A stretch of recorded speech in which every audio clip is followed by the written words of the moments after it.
মাত্র 12টি প্রশ্ন। হ্যাঁ, মাত্র 12টি প্রশ্ন ভালো করে করতে হবে। সেটা হচ্ছে প্রত্যেকে প্রথম থেকে শেষ পর্যন্ত মন দিয়ে শুনবে, এড়িয়ে যাবে না। নাম্বার 1 সাজেশন দিচ্ছি, মাত্র 12টা প্রশ্ন। ঠিক আছে, প্রথম থেকে শেষ পর্যন্ত শুনবে। আর প্রত্যেকটি প্রশ্ন আমি স্ক্রিনে বোর্ডে লেখা তুলে দেবো। এই যে বোর্ড রয়েছে, বোর্ড, এই বোর্ডে লেখা তুলে দেবো। যেগুলো বলবো বোর্ডে লেখা তুলে দেবো স্ক্রিনে। প্রথম থেকে শেষ পর্যন্ত শুনবে, এড়িয়ে যাবে না প্রত্যেকটা প্রশ্ন। তোমাদের 4টে একক রয়েছে সিলেবাসে। 1 নম্বর একক, 2 নম্বর একক, 3 নম্বর একক, 4 নম্বর একক। প্রত্যেকটা একক থেকে আমি বেশি করে প্রশ্ন দিয়ে দেব। দেওয়ার পরে অর্থাৎ সাজেশনগুলি দেওয়ার পরে আমি সংক্ষেপে বলে যাব কোন প্রশ্নগুলি তোমরা স্টার মারবে। আর পরীক্ষার আগের দিন, ভালো শোনো, পরীক্ষার আগের দিন 8টা প্রশ্ন বলবো। কটা প্রশ্ন? 8টা প্রশ্ন বলবো, 8টার 8টাই লাগিয়ে দেবো। অবশ্যই চ্যানেলটাকে সাবস্ক্রাইব করে রাখো। প্রত্যেক বলছি চ্যানেলটাকে সাবস্ক্রাইব করে রাখো, কেউ এড়িয়ে যাবে না। পরীক্ষার আগের দিন 8টা প্রশ্ন দেবো, 8টার 8টাই লাগিয়ে দেবো। সাবস্ক্রাইব করে রাখো। যাই হোক, তোমাদের বললাম তোমরা অনার্স নিয়ে পড়ছো, রিস্ক নিও না। প্রত্যেকটা একক থেকে আমি বেশি করে প্রশ্ন দেব, দেওয়ার পরে শেষে 12টা প্রশ্ন স্টার মারবো। তাহলে একটু বেশি করে প্রশ্নগুলি লেখো, আর শেষের দিকে আমি স্টার মারতে বলবো, যেগুলো সেগুলো স্টার মারবে, লিখবে। ঠিক আছে, লিখবে। তাহলে 1 দাগের প্রশ্ন দেখো, লিখবে মেঘনাদ বধ কাব্যের নামকরণ ও বিষয়বস্তু। মেঘনাদ বধ কাব্যের নামকরণ বিষয়বস্তু 1 নম্বর একক থেকে প্রশ্নগুলো লেখো। হেডিং করো 1 নম্বর একক মেঘনাদ বধ কাব্যের নামকরণ বিষয়বস্তু।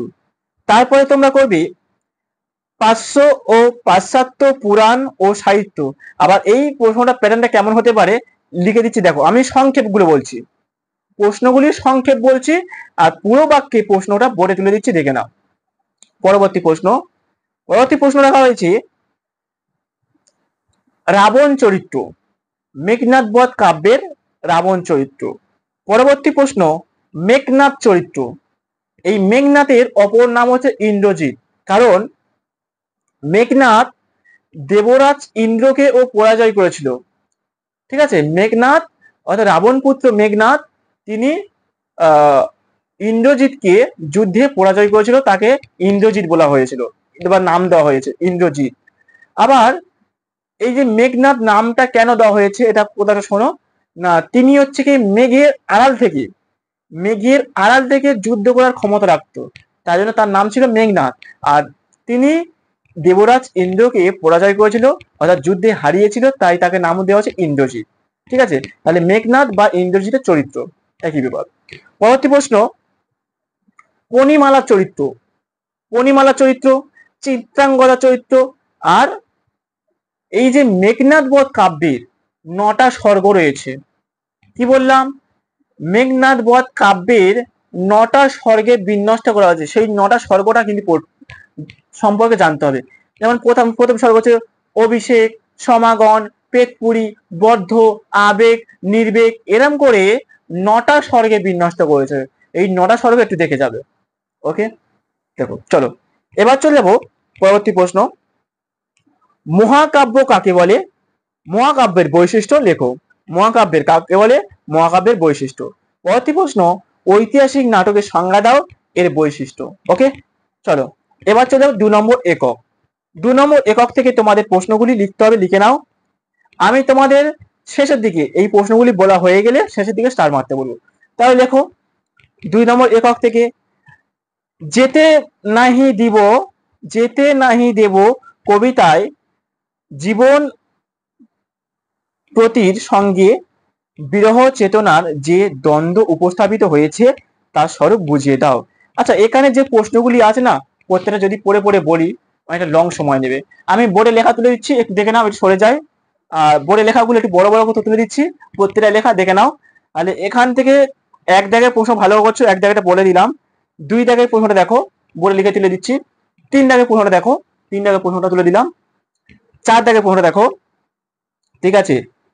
আচ্ছা, 5 দাগের প্রশ্নটা দেখো, কালিদাস থেকে দেওয়া হচ্ছে 5 দাগের প্রশ্নটা, ঠিক আছে। এবার দেখো 6 দাগের প্রশ্ন বিক্ষোভ বন্দনা থেকে, রবীন্দ্রনাথের বিক্ষোভ বন্দনা থেকে দেওয়া হচ্ছে, এটা ভালো করবে। 7 দাগের প্রশ্নটা এরা করবে যেতে নাই দেবো, এটা করবো। প্রথম দাগে যে প্রশ্নটা দিয়েছিলাম সেই প্রশ্নটার মতো। ঠিক আছে, প্রথম এক দেখে যে 15টা দেওয়া ছিল না, ওই 15টার মতো দেখে নাও। এবার দেখো 8 দেখে প্রশ্ন, কল্পনা কাব্যগ্রন্থ থেকে দেওয়া স্বপ্ন, এটা ভালো করবে, স্বপ্ন কবিতা থেকে এই করা প্রশ্ন। এবার যাব, আমি প্রত্যেকটা প্রশ্ন বলছি না, বললে লং সময় নেবে, অনেক বড় সময় নেবে, শর্টকাটে বলছি দেখো। এবার চলো 3 নম্বর একক। 3 নম্বর একক থেকে দেখো তোমরা এক দেখো ফোনটা দেখো, বনলতা সেন কবিতা থেকে অবলম্বনে দেখো এই প্রশ্নটা ভালো করবে, এক দাগে প্রশ্ন। 2 দাগেটা দেখো লাইন তুলে প্রশ্ন হবে, ঠিক আছে, লাইন তুলে প্রশ্নটা দেখে নাও, ঠিক আছে। 3 দাগের প্রশ্নটা দেখো বোধন থেকে, বোধন কবিতায় কবি জীবনানন্দর মানুষের কথা, এটা করবে। পরবর্তী দেখো অদ্ভুত আত্মীয়তা এক কবিতার ওয়েদার করা হয়েছে। তারপর দেখো শৃঙ্খলা মানা কবিতা, এটা কিন্তু ভালো করছো, ঠিক আছে। তারপর দেখো জীবনানন্দ দাশের রূপসী বাংলা কাব্যগ্রন্থ, এটা করতে হচ্ছে, ঠিক আছে। পরে দেখো কবি জীবনানন্দ দাশের কবিতা থেকে বোধন, এটা করছো। কবি প্রত্যেকটা প্রশ্ন তুলে দিচ্ছি, দেখে নাও। তারপর দেখো অদ্ভুত আধার, এটা ভালো করবো, অদ্ভুত আধার থেকে এই প্রশ্নগুলো, ঠিক আছে। এই প্রশ্নগুলো ভালো করে করতে হবে, আর আমি স্টার মারবো, স্টার মেরে নেবে। আর 4 নম্বর একক দেখো, 4 নম্বর একক থেকে এক জায়গায় প্রশ্নটা ভালো করবে, অমিয় চক্রবর্তী সংগতি কবিতা, এটা করবে। মালতী বালা বালিকা বিদ্যালয়ের কবিতা, এই ছোট মেয়ে বা মেয়ে ট্র্যাজেডি এর ভালোবাসা, এটা করবে। অতি সুন্দরী কবিতা অবলম্বনে 3 দাগেরটা করো।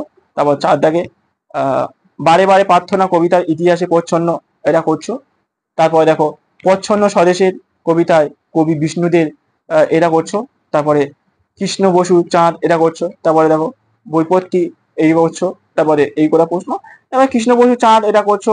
এইগুলো প্রশ্ন ভালো করো, যেগুলো স্ক্রিনে দেখা তুলে এলাম, আশা করছি সমস্যা হবে না। এইগুলো ভালো পড়ো, এই যে প্রশ্নগুলি, হ্যাঁ প্রশ্নগুলি ভালো করে পড়তে হবে, অবশ্যই তোমরা লাভবান হবে এবং উপকৃত হবে। তো চলো এবার যে প্রশ্নগুলি 12টা প্রশ্ন স্টার মার বলছিলাম, স্টার মার লিখে নাও। তোমরা যারা লিখে নিয়েছো, তোমরা যারা লিখে নিয়েছো খাতাতে বা স্ক্রিনশট নিয়েছো, তোমাদের বলছি স্টার মেরে নাও। যারা লিখে নিয়েছো তোমাদের বলছি স্টার মেরে নাও। তোমরা স্টার মারবে মেঘনাদ বধ কাব্যের নামকরণ বিষয়বস্তু, স্টার মারো রাবণ চরিত্র আর মেঘনাদ চরিত্র। আরে মেঘনাদ বধ কাব্যের নামকরণ বিষয়বস্তু মেঘনাদ চরিত্র আর রাবণ চরিত্র, ভালো স্টার মারো, ঠিক আছে। আর যেগুলো অতিরিক্ত দিয়েছি প্রথমে বলে দিয়ে এসছি, যেমন দেখো চিত্রাঙ্গদার চরিত্র, পনিমালা চরিত্র, নটা স্বর্গ, মহাকাব্য, ঐতিহাসিক নাটক, এগুলো অবশ্যই অতিরিক্ত করবে। তাও বলছি বেশি করে স্টার মারো মেঘনাদ বধ কাব্যের নামকরণ, আর রাবণ চরিত্র, মেঘনাদ চরিত্র, মেঘনাদ বা তোমার বলেছিলাম ইন্দ্রজিৎ, মেঘনাদ বা ইন্দ্রজিৎ, মেঘনাদ যে আর ইন্দ্রজিৎ তাই, ঠিক আছে, এটা ভালো করবে। আর এবার চলো 2 দাগে, তাহলে এখানে 3টে বললাম, 3টে স্টার মারলে। এবার চলো 2 নম্বর একক। 2 নম্বর এককে দেখো তোমাদের আমি দিয়েছি 8 দাগে যে প্রশ্নটা, 8 দাগে 15 বেশি স্টার মারো, যেটা রয়েছে কল্পনা কাব্যগ্রন্থের স্বপ্ন কবিতার প্রাচীন ভারতের স্বপ্ন প্রণয়ন মন্তব্যটি গ্রহণযোগ্য বিচার করো, এটা ভালো স্টার মারো।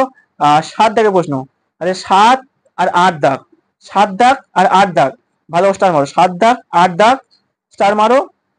আর 1 দাগেরটা 7 8 আর 1 দাগ, 7 8 আর 1 দাগ, ভালো করে স্টার মারো।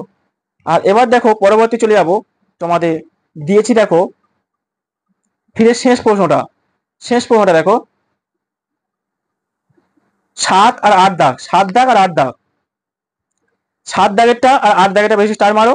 7 দাগ 8 দাগ আর 1 দাগ, বলকা সেন, 7 দাগ 8 দাগ আর 1 দাগ, 7 দাগ 8 দাগ আর 1 দাগ। এবার চলো 4 নম্বর একক। 4 নম্বর এককেও 1 দাগেরটা, 1 দাগেরটা ভালো করবে, 7 দাগ আর 8 দাগ, 1 দাগ 7 দাগ আর 8 দাগ, 1 দাগ 7 দাগ আর 8 দাগ, এই কটা প্রশ্ন ভালো পড়ো। আর আমি স্ক্রিনে লেখা তুলে দিয়েছি, যারা দাগ নম্বর বুঝতে পারছো না প্রশ্নগুলি দেখো, তাহলে দাগ নম্বর বুঝতে পারবে। ভিডিও বেশি বড় করবো না। আর যারা উত্তর সংগ্রহ করবে আমার কাছ থেকে, আমার নিজের লেখা নোটস, আমার নিজের লেখা নোটস যারা সংগ্রহ করবে তাদেরকে 5 নম্বরে উত্তর সহ দিয়ে দেবো। আমার ফোনে টাইপিং রয়েছে, টাইপিং নোটস রয়েছে, আমার নিজের লেখা নোটস, কিছু অল্প পরিমাণে পারিশ্রমিকের বিনিময়ে সমস্ত উত্তর পেয়ে যাবে।